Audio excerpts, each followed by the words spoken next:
Ads లేకుండా latest episode చూడండి. ఇప్పుడు చెప్పే సమాధానం. చెల్లెమ్మ దొంగతనం చేయలేదు అంటే చేసింది అన్నావు కదా. ఇప్పుడు చెప్పేం చెప్తావు చెప్పు.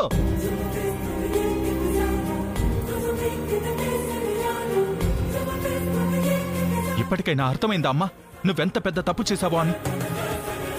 నువ్వు చెప్పిందే నిజమని, నువ్వు నమ్మిందే వేదమని అభం శుభం తెలియని అత్తయ్య మీద నిందలు వేశావు కదా. తన మనసుని గాయపరిచావు.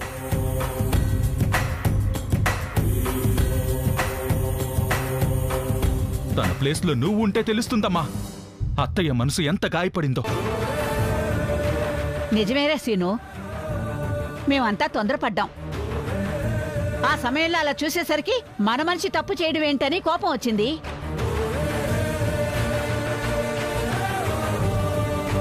అదే నిజమని నమ్మాల్సి వచ్చింది.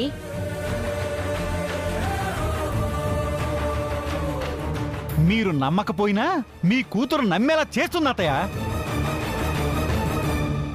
మీ కూతురుకున్న తెలివితేటలో ఈ భూప్రపంచంలో ఎవ్వరికీ ఉండవు.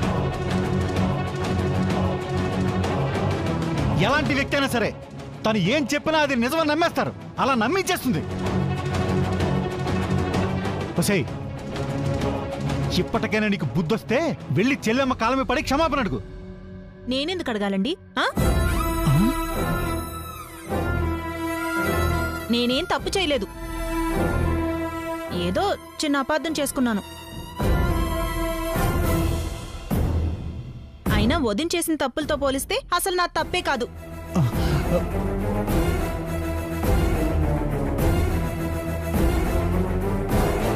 అన్నయ్య ఏం చెప్పినా ఆయన మాటల్ని ఎప్పుడైనా పాటించిందా?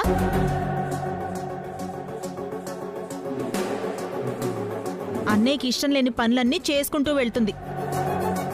మరి అన్నయ్యకి తను క్షమాపణ చెప్పిందా? మరి నేనెందుకు చెప్పాలి? నాకు తెలిసే నీ గురించి నీ తప్పును ఒప్పుకోవని. అమ్మా జరిగింది చాలు. అందరూ అత్తయ్యని అపార్థం చేసుకోవడానికి కారణం నువ్వే. నువ్వలా మాట్లాడకపోయుంటే ఎవ్వరూ మాట్లాడరు.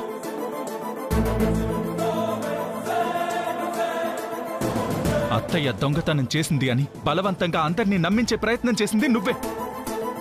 అందుకే నువ్వే వెళ్ళి క్షమాపణ అడుగు. నేను అడగనురా, నాకు అవసరం లేదు. చెప్పవే పోయి.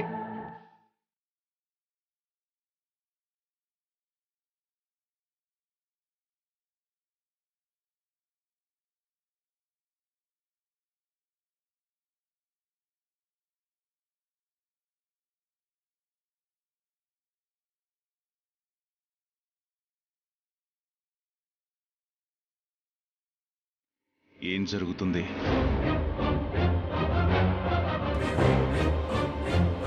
మాట్లాడరేంటి? ఏమైంది?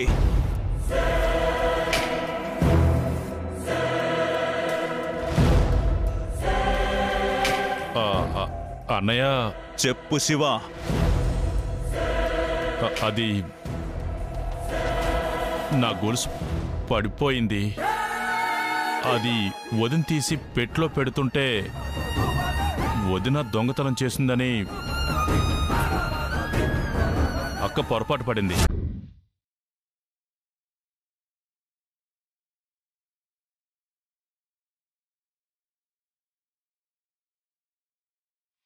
పద్మ,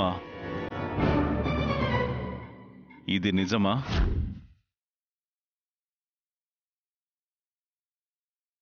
చెప్పు పద్మ.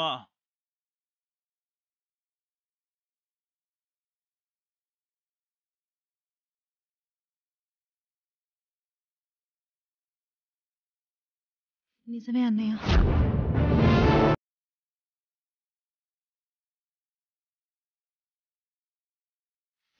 వెళ్ళి క్షమాపణ చెప్పు.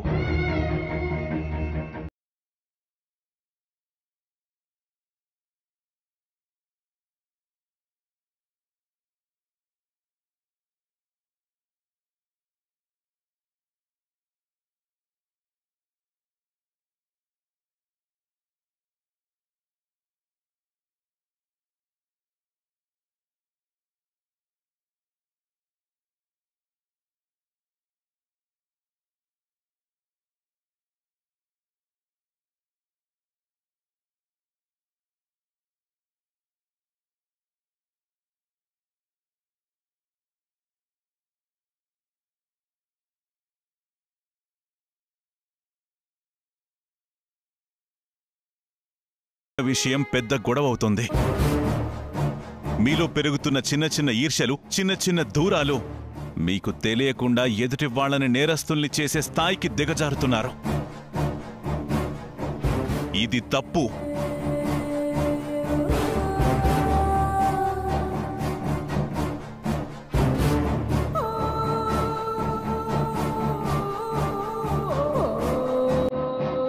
నీకింతకు ముందే చెప్పాను పద్మ, నిజానిజాలు తెలుసుకోకుండా అపార్థం చేసుకోకూడదు, ఎదుటి వాళ్ళని దోషుల్ని చేయకూడదు అని. కానీ నువ్వు మళ్ళీ మళ్ళీ అదే తప్పు చేస్తున్నావు. ఒక్కసారి చేస్తే పొరపాటు అంటారు, మళ్ళీ మళ్ళీ చేస్తే పొగరు అంటారు. బంగారాన్ని బంగారమని నిరూపించడానికి ఎన్నో పరీక్షలు చేయాలి. కానీ బొగ్గును బొగ్గు అని నిరూపించడానికి ఏ పరీక్ష చేయనవసరం లేదు. అలాగే మంచివాళ్ళని మంచివాళ్లుగా నిరూపించడానికి సమయం పట్టొచ్చేమో గాని మూర్ఖుల్ని మూర్ఖులు అని నిరూపించడానికి ఎక్కువ సమయం పట్టదు. నువ్వు మీ వదిన పట్ల మూర్ఖంగా ప్రవర్తించావు. అందుకే వెళ్ళి తనకి క్షమాపణ చెప్పు.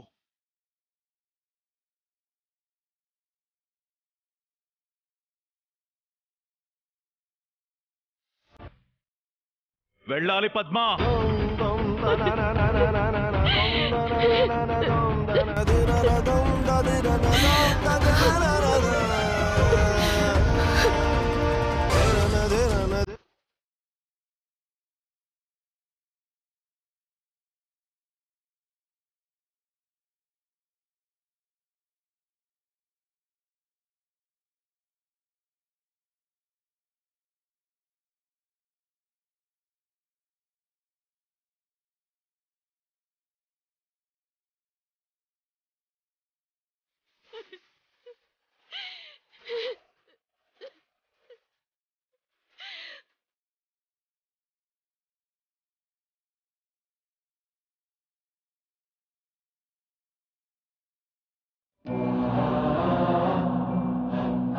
వదినా, నేను నిన్ను అపార్థం చేసుకుని దొంగ అని బాధ పెట్టాను. నన్ను క్షమించొదినా. పద్మా, మన మధ్య క్షమాపణలేంటి? చిన్న అపార్థమే కదా. నేనా విషయాన్ని మర్చిపోతాను. నువ్వు కూడా మనసులో ఏం పెట్టుకోకు. పద్మా, ఏమైందని బాధపడుతున్నావు?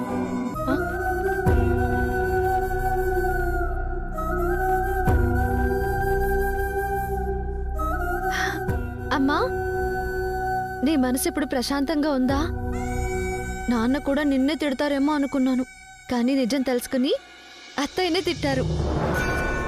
గొడవ పడ్డ తర్వాత మొదటిసారి నాన్న నిన్ను సపోర్ట్ చేస్తూ మాట్లాడారు. అందుకే కదా నీ మొహం 1000 క్యాండిల్ బల్బ్ లాగా వెలిగిపోతుంది. మా అత్తయ్యనేమి అనుకో, నేను ఊరుకోను.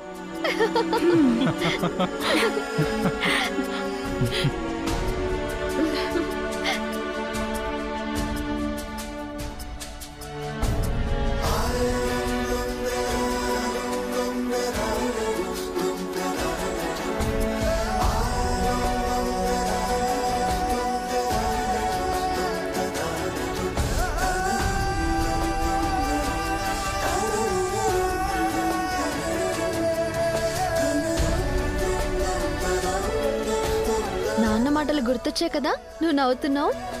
అందుకే కదా నేల మీద ఉన్నా కూడా ఆకాశంలో ఉన్నట్టుగా ఫీల్ అవుతుంది. మరి ఉండదా? చాలా రోజుల తర్వాత మామయ్య అత్తయ్యకి సపోర్ట్ చేశాడు, ఆ మాత్రం ఉంటుంది. అంతకంటే ఆనందం ఎప్పుడొస్తుందో తెలుసా?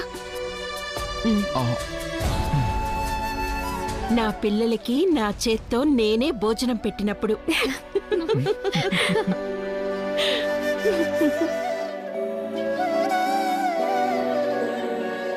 ఎందుకే అయిపోయిందాన్ని ఆలోచిస్తూ బాధపడుతున్నావు? పడే వాళ్ళకి తెలుస్తుందమ్మా బాధేంటో. చెప్పడానికే ఎన్నైనా ఎవరైనా చెప్పొచ్చు, ఒక మాటే కదా. అసలు నీ వల్లే వచ్చింది ఇదంతా. నా వల్ల అంటున్నావేంటే? నేనేదో చూసి వదిన నిజంగా దొంగతనం చేసింది అనుకున్నాను. నువ్వు అగ్నిలో ఆజ్యం పోసినట్టుగా ఇంకా ఎక్కువ మాట్లాడావు. ఇక తిరిగే లేదనుకుని దొరికిన అవకాశం వదలకూడదని నేను ఇంకా ఎన్నో మాటలు అన్నాను. ఇప్పుడు చివరికి ఇలా అయిపోయింది. నాకేం తెలుసే, నువ్వే అన్నావు కదా దొంగతనం చేసిందని. నువ్వైనా చూసుకోవాలి కదా వదినా. అనవసరంగా అక్క దృష్టిలో అందరము చెడ్డవాళ్ళమయ్యా. అవన్నీ పక్కన పెడితే అన్నయ్య నా ఆత్మాభిమానం మీద దెబ్బతీశాడు. జానకికి క్షమాపణ చెప్పినందుకు బాధపడుతున్నావా? నేనేంటో నా విలువేంటో మీకు తెలుసు.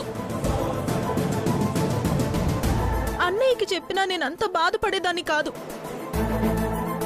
పోయి పోయి ఆవిడికి చెప్పాను. ఆ విషయం తలుచుకుంటేనే నా మీద నాకే కంపరంగా ఉంది. అయ్యో, అన్నయ్యకి వదనంటే ప్రేమ లేదన్నాడు.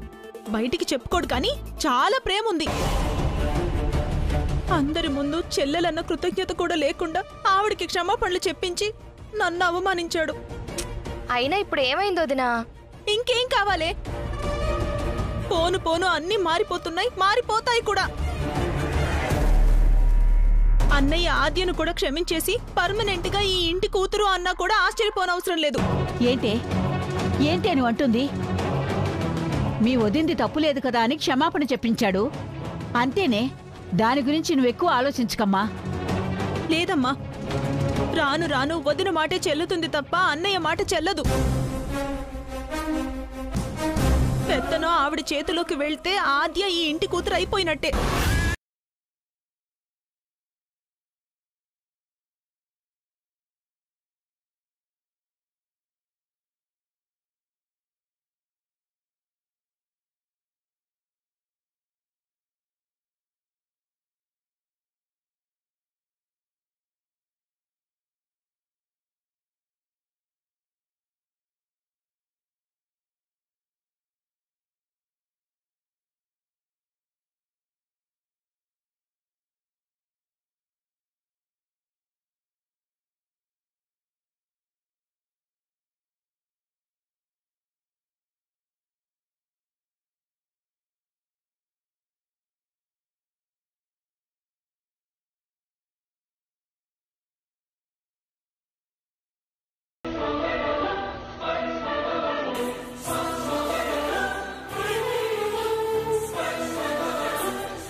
రామలక్ష్మి పడుకుంది.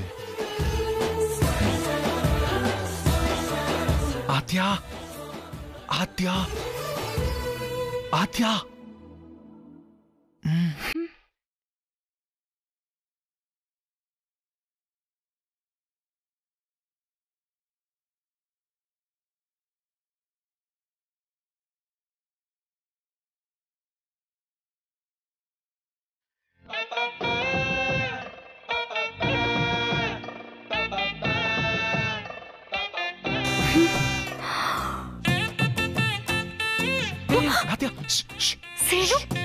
నీతో మాట్లాడాలి, బయటికి రా.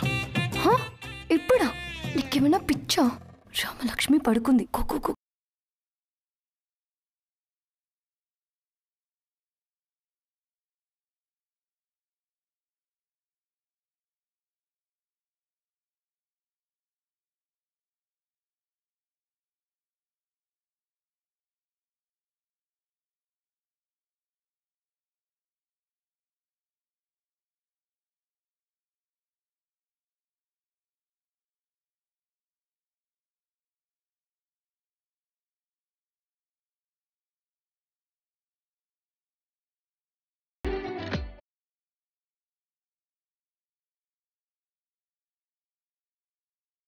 ఏంటి చెప్పు, నాతో ఏం మాట్లాడాలి నువ్వు?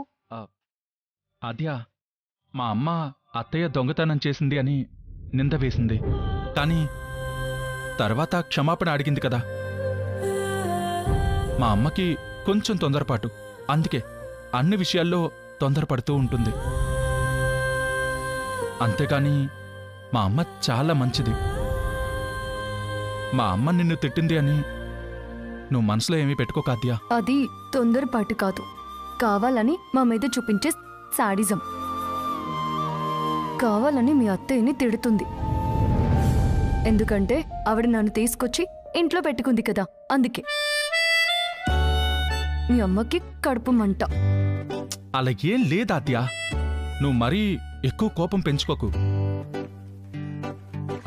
మా అమ్మ మంచిదే.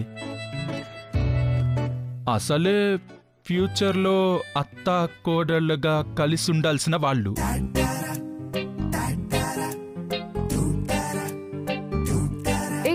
ఏంటి ఏమన్నావు? అత్త కోడళ్ళా? ఏయ్, నేను చచ్చినా కూడా అత్తయ్య అని పిలవను. అయినా నువ్వేంటి అత్త కోడళ్ళు అని ముందే ఊహించుకుంటున్నావు? జరగబోయేది అదే కదా.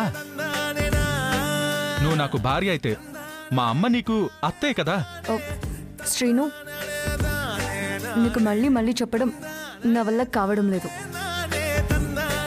పోనీ నీ మైండ్లో నుంచి ఆ ప్రేమని తీసేద్దామంటే ఏం చేయాలో అర్థమే కావడం లేదు. నీకేమో రోజు రోజుకి పిచ్చి బాగా ముదిరిపోతుంది. ఆద్య, నువ్వు నన్ను మార్చలేవు, కానీ నేను నిన్ను మార్చగలను. ఎందుకంటే నువ్వు కూడా నన్ను లవ్ చేస్తున్నావని నాకు తెలుసు.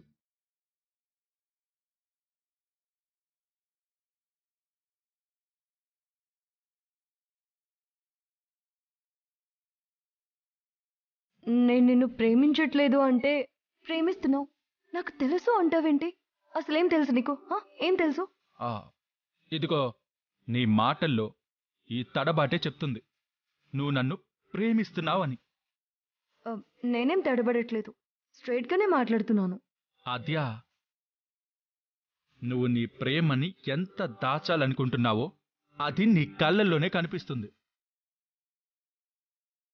దాన్ని ఎక్కువ కాలం దాచలేవు.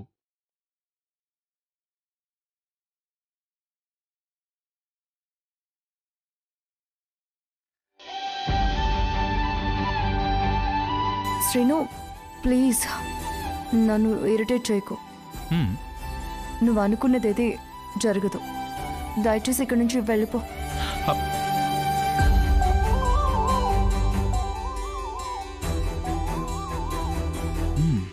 ఆద్యా, నువ్వు నన్ను ప్రేమిస్తున్నావని నాకు బాగా తెలుసు. అది నీ మొహంలో కనిపించకుండా దాచాలని, ఆ ప్రేమ నాకు కనిపించకూడదని నీ మొహం నాకు చూపించలేక వెళ్ళిపోయావు. కానీ నేను నిన్ను మర్చిపోయి ఉండలేను. ఎట్టి పరిస్థితుల్లోనూ నిన్నే నా భార్యగా చేసుకుంటాను. Good night Aadya.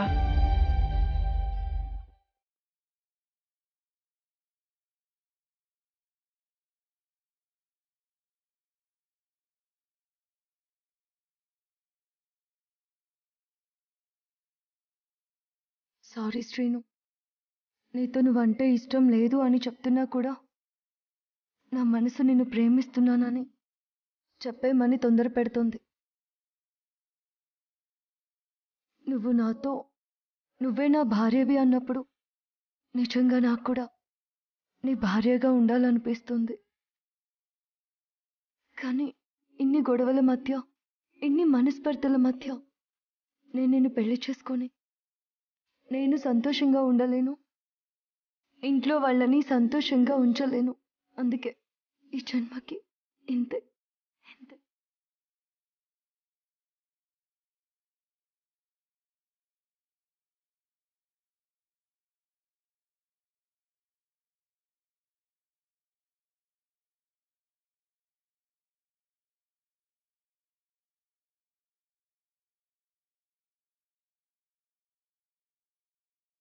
ఏమైంది ఛాయా? ఎందుకు ఆగిపోయావు? ఇక్కడ అడుగు పెట్టగానే వాళ్లే గుర్తొస్తున్నారు.